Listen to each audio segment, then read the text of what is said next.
안녕하세요. 고품격 물류 전문직 카고프레스 발행인 박준호 대표입니다. 이번에 저희는 물류 메가폰이라는 유튜브 채널을 개설하게 됐어요. 이것을 통해서 그동안 저희 잡지나 웹사이트에서 일일이 말씀드릴 수 없었던 시장의 뒷얘기를 한번 탈탈 털어볼까 합니다. 물론 여러분들에게 도움이 될 수 있는 실질적인 시장 정보 분석도 함께 말입니다. Connecting People, Connecting Logistics. 백브리핑 지금 시작합니다.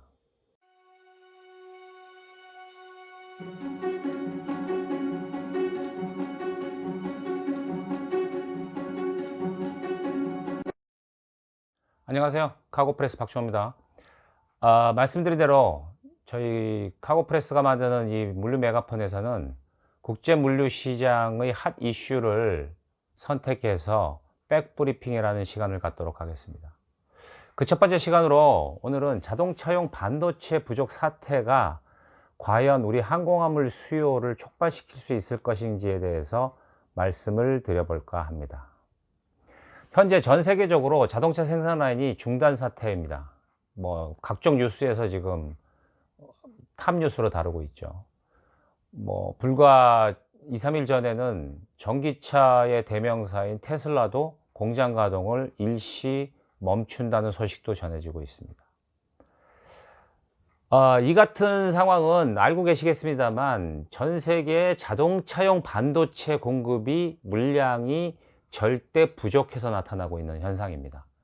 간단히 설명해 드리면 자동차용 반도체라는 것은 반드시 전기 자동차에만 들어가는 것이 아니라 지금 여러분들이 타고 다니시는 가솔린 자동차에도 각종 전자 장비와 기능이 추가되고 있죠.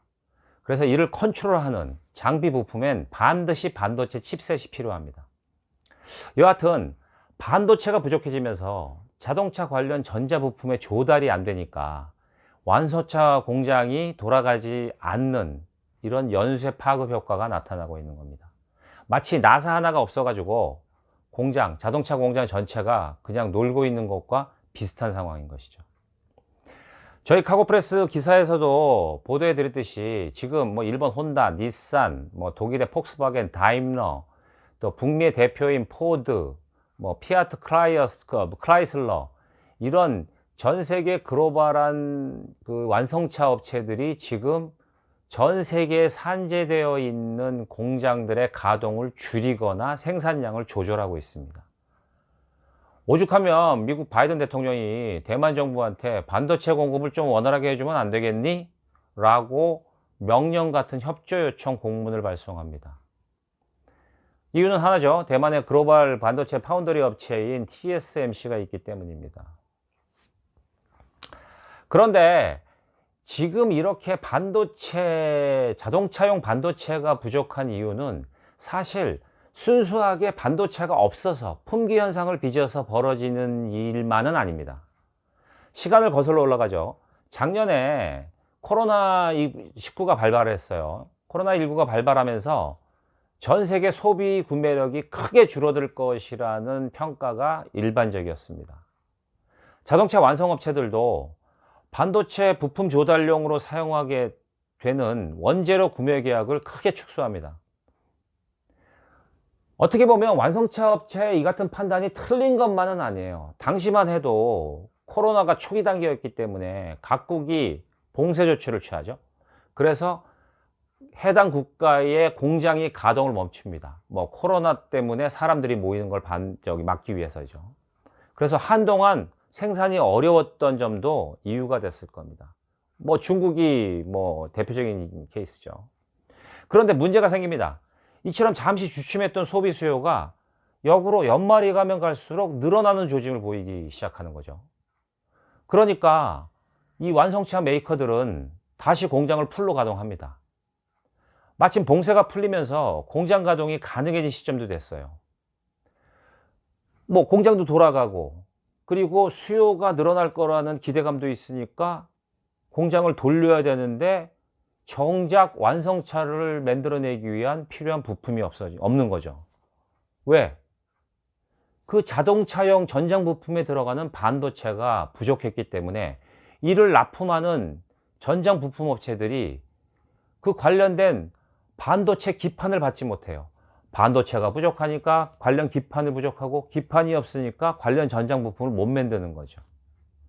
그러니까 완성차 업체 공장들도 가동을 멈추게 된 겁니다. 동시에 글로벌한 공급망 문제도 발생합니다. 즉 물류 공급망 문제죠. 아시다시피 이 전장 부품은 다량으로 이송해야 되기 때문에 해운의 주력 아이템이었어요. 어찌 보면 항공은 갑자기 부족한 그런 어떤 긴급 수요 물품만 넘어오는 것이 일반적이죠. 그런데 아시다시피 해운 시장이 지금 컨테이너 등 장비 부족으로 인해서 난리도 아닙니다. 그렇죠? 운임도 뭐 말도 안 되는 수준으로 올라가고 있고, 동시에 해운에 절대적인 약점이 생기죠. 트랜짓 타임이 길어진 겁니다. 적기 배송이 안 돼요. 왜? 해당 도착지 항만에서 화물 적체가 일어나는 거죠. 사람도 없고 장비가 없다 보니까. 잠깐 우리 항공화물 시장 얘기로 돌아가죠. 지난해 잠깐 연말이 오기 전에 9월, 10월부터 전자상거래 물량하고 뭐 백신, 뭐 PPE 수요로 난리가 났던 그 상황에서도 일부 업체들은 갑자기 자동차 부품이라고 하면서 수요가 몰리는 것을 체감했을 겁니다. 그런데 해당 업체들이 그때 그랬어요. 기존 자동차 부품 수요가 예상하는 게 있는데 그 수요보다 좀 많아. 이렇게 말씀하신 분들이 많았습니다. 이유는 간단해요. 해운이 적기 운송을 보장하지 못하니까, 물론 운임도 비싸지만 제일 중요한 운송 시간을 보장하지 못한다는 거죠. 그러니까 할 수 없이 항공화물로 비싸도 이동을 한 겁니다. 모달 쉬프트죠. 우리가 알고 있는. 하지만 원칙적으로 모달 쉬프트 물량은 그리 오래 가지 않습니다. 통상적으로 특정 수송수단에서 주력 아이템으로 활동했던 것이 여러 가지 이유로 인해서 다른 운송수단으로 넘어가는 것이 모달 쉬프트인데요. 이는 시간이 지나면 안정화됩니다. 그리고 이전했던 물량은 다시 원래 운송수단으로 돌아가는 것이 일반적입니다. 이때는 전장 부품뿐만 아니라 일반 자동차 부품 수요도 상당히 많이 항공화물 시장으로 유입이 됐어요. 뭐 지금도 일부 여전히 해운 시장의 문제 때문에 항공화물에는 자동차 부품 수요가 꽤 있습니다. 뭐 여기까지 보면 뭐 일시적인 해운 공급망 문제로 잠시 항공화물은 회피했다. 좋아. 그러다가 넘어갈 수 있는데, 적어도 이번에 반도체와 연관된 이 자동차용 반도체 부품 수요는 그렇지 않다는 데 문제가 있습니다. 실제로 우리 시장을 볼 때 연말쯤 항공화물 시장으로 입히는 자동차 수요가 뜸해져요. 모달 쉬프트가 끝났구나, 다시 해운으로 넘어갔구나 라고 생각할 수 있었는데, 주목할 것은 이때는 자동차 전장 부품의 수요가 아예 시장에서 없어졌기 때문인 거죠. 해운으로 넘어간 것이 아니라 항공화물로 돌아올 수요 자체가, 원천 수요가 없어졌기 때문입니다. 해운 공급망 문제가 해결돼서 넘어갔으면 뭐 아돈 케어 할 텐데, 아예 유입되는 수요가 일시적으로 멈췄기 때문입니다. 그렇다면 이 같은 자동차 반도체 문제로 야기된 이번 사태가 과연 항공화물 시장에 어떤 영향을 미칠까요? 제가 결론적으로 말씀드립니다만 2분기, 아무리 늦어도 3분기가 되기 전에 상당 기간 연말까지 또는 내년 초까지 자동차용 반도체가 장착된 이 전장 부품은 항공화물의 주력 수요로 시장을 달아오르게 할 것이라고 저는 생각합니다. 이유는 간단합니다. 전 세계적으로 반도체가 부족해요. 반도체가 부족해서 기판이 부족해요. 기판이 부족해서 전장 부품을 못 만들어요. 그게 부족해서 완성차 업체가 공장을 가동하지 못합니다. 이거는 시간이 지나면 해결돼요. 뭐 여러 가지 문제가 있습니다. 뭐 비용이 싸서 안 만든다, 뭐 기타 등등 뭐 이유도 많고 탈도 많은데, 결국은 어떻게든 공장을 가동시켜야 하는 완성차 업체들의 현실 때문에라도 이 문제는 해결이 됩니다. 다만 이 반도체 수급 문제는 빨라야 6개월이라고 전문가들은 얘기하더라고요. 길면 한 1년도 걸린다고 해요. 그런데 현 상황에서는 한 3개월에서 6개월 이내 문제가 해결되지 않을까라고 보는 시각이 저는 맞다고 봅니다. 그렇게 되면 분명 자동차 부품을 만들어서 납품하는 기업들은 다시 수요 공급을 재개하게 될 겁니다. 그러면 어떻게 되나요? 완성차 업체들이 공장 가동을 빨리 한시라도 빨리 재개해야 되는데 당연히 긴급한 수송을 원하겠죠. 공장이 멈춰 있는데 운임이 비싸니까 항공은 너무 비싸, 해운으로 보내, 이러겠습니까? 아니죠. 과거에 제가 기자 초기 때 이런 에피소드를 들었어요. 유럽의 자동차 공장에 나사 하나가 부족해가지고 없어서 그 나사 뭐 500개인가요? 1000개를 뭐 박스로 하면 요만한 박스 하나였대요.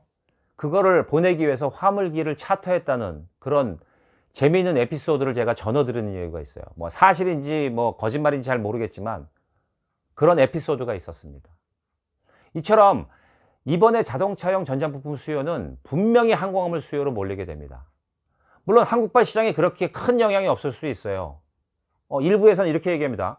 야, 이번 사태는 우리 한국 시장보다는 글로벌한 공급망의 문제로 확산된 거야. 그리고 우리나라는 현대 기아차는 지금 관련 재고가 많아가지고 굳이 자동차 전장 부품 이거에 대한 뭐 문제를 못 느끼고 있어. 이런 소식이 있습니다. 맞습니다. 그리고 현대 기아차는 관련 그 반도체가 들어가는 전장 부품을 대부분 해외에서 수입한다고 합니다. 그래서 일부에서는 한국발 자동차 부품 수요가 이번 반도체 수급 문제와는 적어도 우리 한국 시장은 무관할 것으로 보는 조금 비판적인 시각도 있습니다. 하지만 과연 그럴까요? 저는 좀 생각이 다릅니다. 현재 글로벌한 해운 시장은 여전히 올해 내내 고운임과 컨테이너 부족 등으로 인해서 운송 지연과 적체가 이어질 겁니다. 적어도 상반기 중에 이 문제가 해결될 것이라고 보는 사람은 아무도 없어요. 물론 항공화물 시장도 지금 공급이 남아도는 건 아닙니다. 운임도 여전히 높고요. 하지만 아까도 말씀드렸습니다만 시간과 납기에 몰린 하주들이 과연 해운을 선택할까요? 아닙니다. 당연히 항공운송을 선택해야 합니다. 적어도 3, 4개월 내지 6개월까지는. 완성차 공장이 원활하게 돌아가서 안정화될 때까지는 모든 부품은 항공으로 나가게 됩니다. 당연히 비용 부담이 좀 심해도 항공화물 운송은 싣기만 하면 일단은 도착지 공항에 떨어져요. 지금도 말입니다. 항공사들은 당연히 바빠질 겁니다. 제 생각은 그렇습니다. 글로벌 공급망 문제는 우리나라에만 영향을 미칠 수 있는 그런 성격이 아니에요. 반드시 한국발 자동차용 반도체 수요가 없다고 해서 우리 항공화물 시장은 무관해. I don't care. 우리하고는 상관없어. 이렇게 돌아가지는 않습니다. 다들 아시다시피 공급망은 1차 피해로 끝내지는 게 아니에요. 1차로에서 2차, 2차로에서 3차 계속 이어집니다. 우리가 서플라이 체인이라고 해요. 왜 체인이란 말을 씁니까? 다 링크, 연결되어 있다는 얘기입니다. 결론적으로 이미 뉴스를 보셔서 아시겠습니다만 반도체는 슈퍼사이클로 접어들었다는 예상이 지금 적중하고 있어요. 기존의 반도체 수요도 지금 난리가 아닌데 반도체를 이용해서 만들어지는 각종 부품 이런 것들의 수요도 같이 늘어나고 있는 겁니다.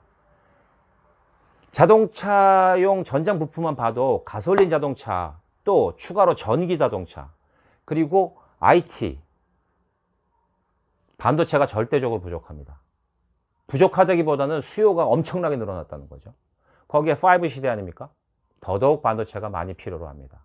당연히 글로벌 공급망이 중요한 변수로 부상할 것이며 우리나라도 거기서 예외일 수 없습니다. 한번 기대해 봅시다. 2분기 넘어서 자동차용 부품이라는 이름 하에 항공화물 시장에 얼마나 많은 수요가 유입되는지 지켜볼 필요가 있습니다.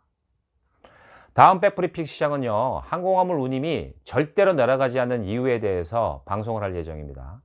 지금 말씀드린 자동차용 반도체 부족 사태 역시 그 요인 중에 하나가 될 것입니다. 감사합니다. 구독, 좋아요 기본인 거 아시죠? 안녕.